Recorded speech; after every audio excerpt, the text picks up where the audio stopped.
WhatsApp গাছে আনার new video. তো যেখান থেকে আমার ভিডিওটি দেখছেন আশা করি আপনারা অনেক ভালো আছেন এবং সুস্থ আছেন।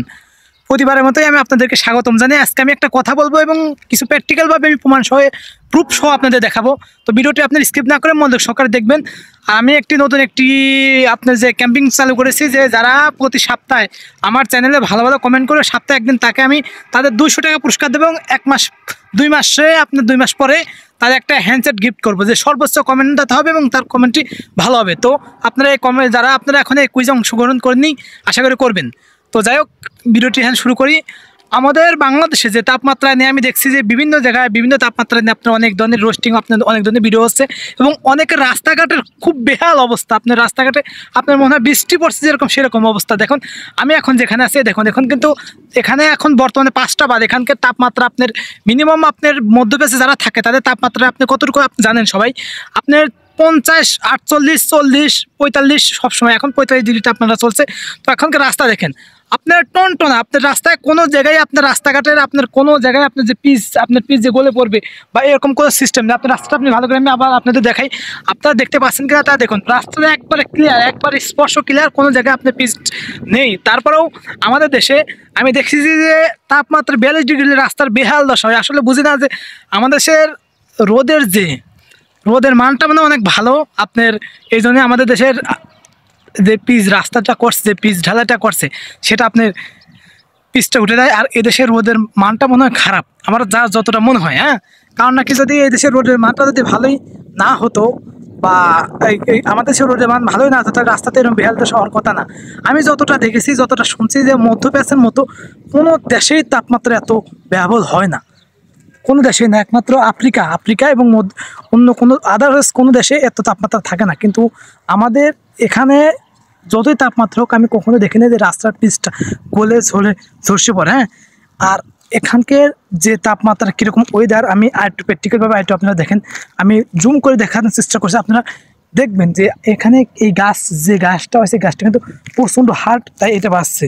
কিন্তু এখানে দেখুন আপনারা, আমি এখানে বসি, দেখুন আমার পিছনে কিছু ঘাস দেখা যায় কিনা দেখুন। আমি কিন্তু সবসময় প্র্যাকটিক্যালভাবে আমি দেখাই, ঘাসগুলো জ্বলে পুরো ঝরসে গেছে।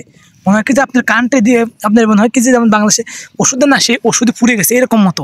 তো যাই হোক, আমি ভিডিওটি একটাই করার রিজন, একটাই করার উদ্দেশ্য যে আমি দেশকে ছোটো করার উদ্দেশ্য না। আমি ভিডিওটি করছি যে আপনারা যারা আমাদের দেশের রাস্তার মান নিয়ে কথা বলেন বা অনেক কিছু বলেন, এটা আমি একমতে না, আমি একান্তই, আমি কোনো দেশ বা কোনো সরকার কোনো বিরোধী আমার আন্দোলন নয়। আমার কথা হলো যে একটাই, যে আমার দেশ, আমি বাংলাদেশের নাগরিক, আমার দেশে যে কোনো পরিমাণ ক্ষতি হলে পারে সেটা আমার লাগবে। আমাদের দেশে কোনো কিছু হলে সেটা আমার লাগবে, আমার সবাই লাগবে। কারণ নাকি নিজের দেশ রক্ষা করা আমাদের দায়িত্ব। তো আশেপাশের দেশে যেরকম হচ্ছে তাতে এই দেশে কোনো সমস্যা হয় না, তাহলে আমাদের দেশে কেন পিছে এরকম সমস্যা হবে? তাই এটা আমি হয়তো প্রবাসে থাকলে, আমি না থাকলে আমি হয়তো বুঝতে পারতাম না। আসলে আপনাদের মতো আমারও ধারণা ভুলই থাকতো। তো এখন আমি পুরোপুরি যে এখানে আমাদের রাস্তায় যে এটা হয়তো কোনো পক্ষ থেকে যে কোনো এক জায়গায় কিছুটা হলেও একটা গরমিল আছে, নাই হয়তো আপনি রাস্তা দেওয়া যে কোনো জিনিসের পরীক্ষা নিরীক্ষার বিষয় আছে যে আসলে এই জিনিসে এটা কি টেকসই হবে কিনা। যদি এরকম রিসার্চ করে, এরকম যাচাই বাছাই করে যদি এরকম করতো তাহলে আমার মনে হয় না রাস্তার গুণাগুণটা এরকম হতো।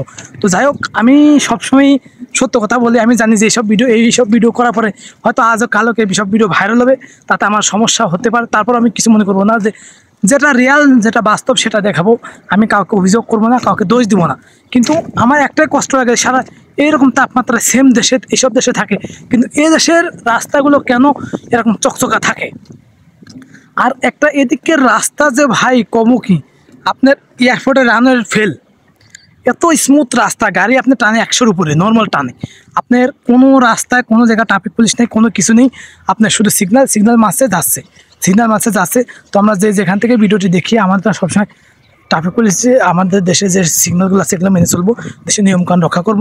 আর দেশের যে কোনো জায়গায় কোনো কাজে যদি দুর্নীতি হয়, যে কোনো সেক্টরেই, তাতে যেই হোক না কেন, আমরা মাননীয় সরকার বা মাননীয় প্রধানমন্ত্রীর কাছে আমরা সেই জিনিসটা তুলে ধরার চেষ্টা করব। কারণ আমাদের দেশ রক্ষা করা শুধু দেশের প্রধানমন্ত্রীরই নয়, আমাদের দেশ রক্ষা করার দায়িত্ব শুধু আমাদেরও আছে।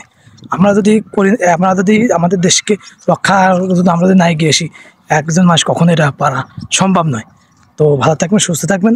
দেশের দুর্নীতি যেখানে হোক আমরা সবাই তুলে ধরবো। আর আমি এটা কিন্তু স্লোগান না, এটা আমি আক্ষেপের সাথে বললাম যে রাস্তাঘাটে আমি দেখছি এই রাস্তায় অ্যাক্সিডেন্ট করে 4টা 5টা প্রাণ, অনেক প্রাণ যাচ্ছে বা এই জন্যই ভিডিওটি করা। আমি ভিডিওটি কাউকে দোষারোপ করেন। আর আপনারা যে যেখানে কাজ করেন না কেন, নিজের দায়িত্বে কাজ করবেন, যে না এটা আমাদের দেশের সম্পদ, কীভাবে করতে হবে সেটা আমরা সবসময় সেভাবে নিয়ে করবেন। তো ভালো থাকবেন, সুস্থ থাকবেন।